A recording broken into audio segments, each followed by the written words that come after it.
কি করব বলো, আমিও তো চেয়েছিলাম যে বিয়ের পরে প্রথম পুজোতে আমরা একসঙ্গে থাকি, কিন্তু আমাকে তো অবুঝ হলে হবে না, ওর কাজটা তো ইম্পর্টেন্ট। আর পুজো রিচুয়াল এগুলো তো আসবে যাবে, কিন্তু ওর কাজটা তো থেমে থাকতে পারে না বলো। দেব সত্যিই শ্যাম্পু করে আটকে গেছে, নাকি পার্বতী ওকে একেবারে হাতের মুঠোয় করে ফেলেছে? কোনটা? যেটাই হোক না কেন, পারো বা পার্বতী, কাউকেই আমি দেবের জীবনে থাকতে দেব না।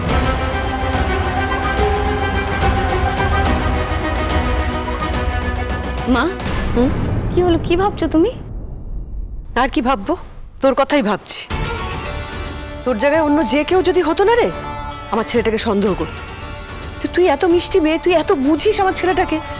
আমার ছেলেটা খুব লাকি জানিস। তুমি যে কি বলো না, আমি দেবকে সন্দেহ করব?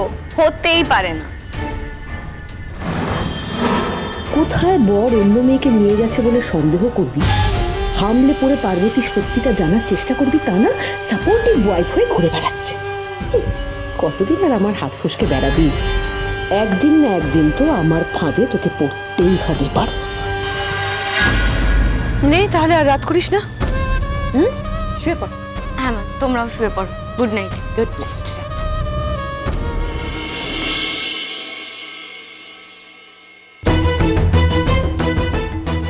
আমার এই সব কিছু এত অসহ্য লাগছে, কাউকে বলে বোঝাতে পারবো না। এবার নতুন বর বউকে 7 পাক ঘুরতে হবে। কই বাবা জীবন, এসো।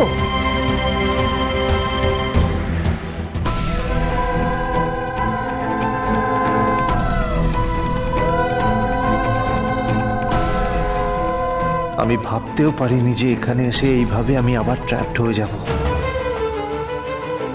আর সেটা হয়েছে শুধুমাত্র এই মেয়েটার জন্য।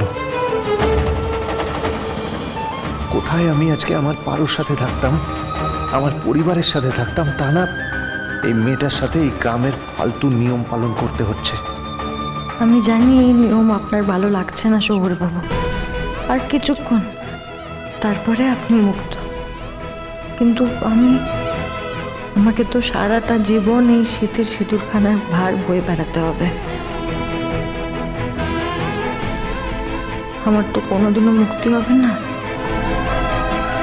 এবার মালা বদল হবে। আবার হ্যাঁ গো, আবার না, মালা পড়াও।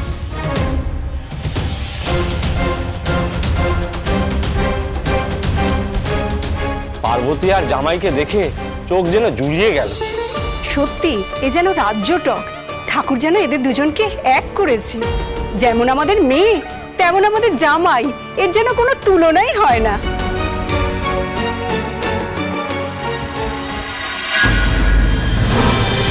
তুমি আশেপাশে থাকলে 27 মে থেকে নতুন সময় প্রতিদিন বিকেল 5:30টায় স্টার জলসায়।